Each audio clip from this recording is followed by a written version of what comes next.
Bonjour tout le monde, bienvenue aux nouvelles à GCN. Aujourd'hui, nous allons parler de rentabilité sur les chantiers de construction au Québec, les amis.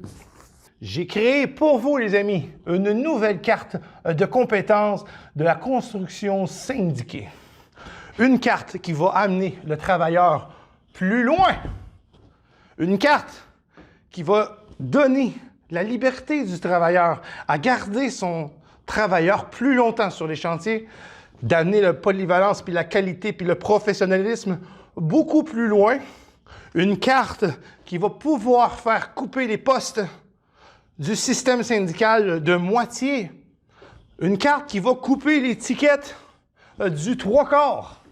Puis une carte qui va diminuer les coûts pour le client. Je vais tous vous expliquer ça dans cette vidéo. On l'écoute. Pour la carte de compétences que j'ai créée, il y a 3 points principaux dont ça va réparer le système qu'on a au Québec. Première des choses, cette carte de compétences-là va donner la liberté à l'entrepreneur de pouvoir garder un travailleur plus longtemps sur un chantier de construction. La polyvalence d'un travailleur syndiqué et les coûts administratifs qui engendrent tout le système qu'on a présentement au niveau syndical, au niveau CCQ, au niveau amende, etc. Ça va comme suit. Ma carte de compétences démarre avec 6 métiers principaux. Menuisier, électricité, plomberie, opérateur, la mécanique et les manœuvres. Bon, comment on décortique tout ça? C'est bien simple. Qu'est-ce qui est électrique? Frigoriste, électricien, installation de sécurité. Frigoriste, je l'ai mis dans les 2 colonnes. Plombier, frigoriste, tuyauteur, plomberie. Opérateur, tous les opérateurs de machinerie.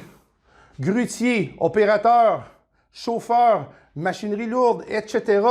Même, on peut y aller avec les transporteurs de matériaux. Mécanicien ascenseur, incendie, mécanicien de chantier, monteur, mécanicien, monteur d'acier, je l'ai mis là-dedans parce que ces gens-là soudent. Manœuvre, gardien, les magasiniers, tous les manœuvres qui rentrent sur un chantier de construction. Right. Où est-ce qui est la clé importante là-dedans ça? C'est au niveau menuisier. Le métier de menuisier, il va être beaucoup plus centré, va être beaucoup plus spécifique. On va rentrer tous les métiers, presque bricoleur, calorifugeur, carreleur, cimentier, couvreur, ferrailleur, plâtrier, peintre, parquetteur, poseur de revêtements souples. Puis même, on va y aller plus défini encore. Dans la finition, dans les formes, dans les armoires, dans le rough, dans les escaliers, en métier d'artisan dans la menuiserie. Où c'est qu'on s'enligne dans tout ça? Comment qu'on va décortiquer ces métiers-là? On va créer des spécialités. Dans le fond, toutes ces sous-catégories-là de la carte vont être des spécialités. Ici, j'ai fait un système de cartes. OK? Bon, la carte, le nom, on a une carte de menuisier.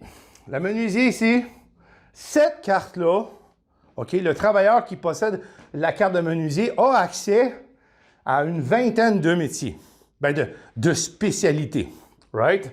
Si mettons là, que le gars, bon, il a sorti sa carte de menuisier. OK? Il a accès à tous les métiers qu'il y a là. OK? Il tombe spécialisé. Spécialisé, bon, tu as le niveau apprenti, le niveau 1, puis le niveau 2 compagnon. Quand il devient spécialisé, mettons, il faut qu'il commence à quelque part, on est d'accord? Mettons qu'il est apprenti. Il a accès à ces métiers-là. Right? Il rentre sur un chantier. On va commencer avec un cours de base à l'école. Après avoir suivi le cours de base de sécurité, de maniement des outils, etc., de comprendre un peu comment ça marche un chantier, on l'envoie sur le chantier directement. Si le jeune, il s'en va faire du plâtrier. Bon, le jeune, il fait 2000 heures dans le plâtrier. OK? On va y faire un examen ici de spécialisé. Un examen à toutes les années qui va approuver par un examen théorique. Mais il n'y a pas juste ça. On va l'approuver aussi par un professionnel qui a déjà été un professionnel, OK? Qui va être évalué par un professionnel. Parce que là, ce système-là va être basé sur le professionnalisme par des professionnels qui savent travailler et non pas juste par un système de cartes, OK? Bon, là, le gars, là, après une dizaine d'années, bon, il est spécialisé dans les armoires, il a accumulé 4000 heures, il est spécialisé dans les couvreurs, spécialisé dans les formes, puis il est spécialisé dans les tireurs de joints. Ce gars-là a fait plusieurs heures, a passé ses examens aux 4 étapes pour avoir accès à ces métiers-là, pour avoir le salaire qui va avec, autrement dit. Il faut comprendre une chose, c'est que cette carte-là va diminuer le système administratif parce qu'on va juste avoir besoin de 6 locales syndicales. Ces 6 locales syndicales-là vont représenter le local de menuiserie, le local d'électricien, le local de plomberie, opérateur, etc. Il faut comprendre une chose, que les tickets qu'il y avait présentement entre le carreleur, le cimentier, le couvreur, le ferrailleur, le finition, le poseur, le revêtement souple, le parquetage, etc. vont être annulés. OK? On pourrait mettre des étiquettes séparées en 6 ici, qui va empêcher, si vous voulez bien, un menuisier d'aller faire de l'électricité. On s'entend que c'est quand même dangereux. Il faut que ça prenne quand même une base au niveau électrique. Au niveau plombier, au niveau opérateur mécanique, il y aurait un début plus spécifique par rapport à l'école avant de rentrer sur un chantier. Mais pour ce qui est rendu menuisier, c'est beaucoup plus de la pratique, puis c'est beaucoup plus du manuel qui va faire un bon travailleur.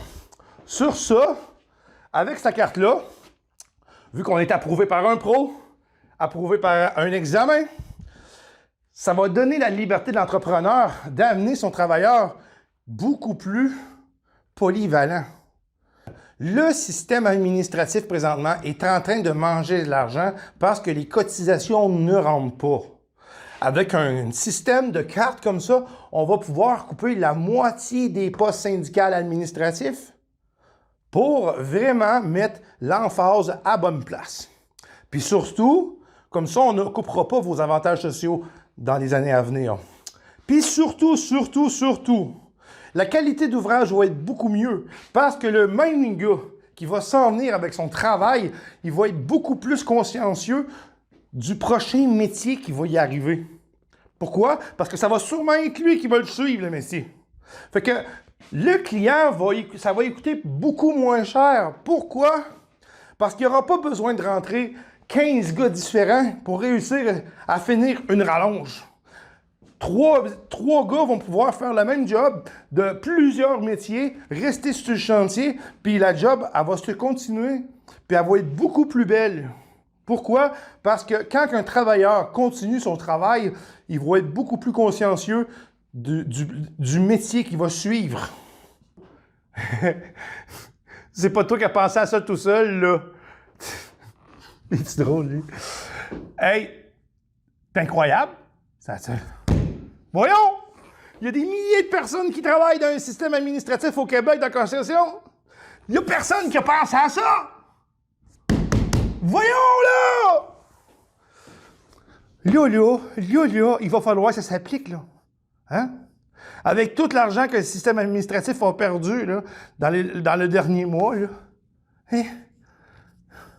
À la place de couper vos avantages sociaux, là, aux travailleurs, puis augmenter les frais aux entrepreneurs, je pense qu'il est temps qu'on coupe des postes syndicaux.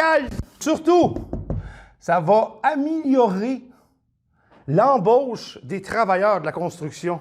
Parce qu'un entrepreneur va être assuré que ce travailleur-là, il est bon dans cette spécialité-là. Parce que présentement, le menuisier, il est tellement large. Oui, il peut être bon des marches, oui, il peut être bon des armoires, mais il ne connaît rien dans le coffrage. Il va être payé pareil, au même salaire qu'un bon coffreur. C'est une carte merveilleuse. Merveilleuse. Pour la polyvalence, la compétence. Sur ça, les amis, je vous invite tous à la prochaine émission de GCN News. Joe Clay.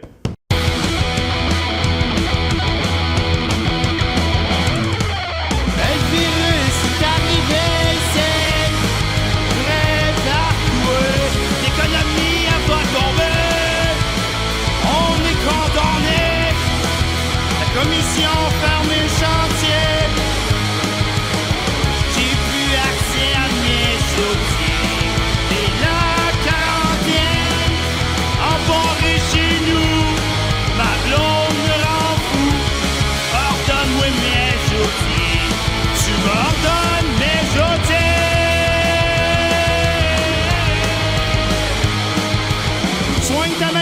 puis prends soin de toi. Les hôpitaux sont tous loadés, puis tu vas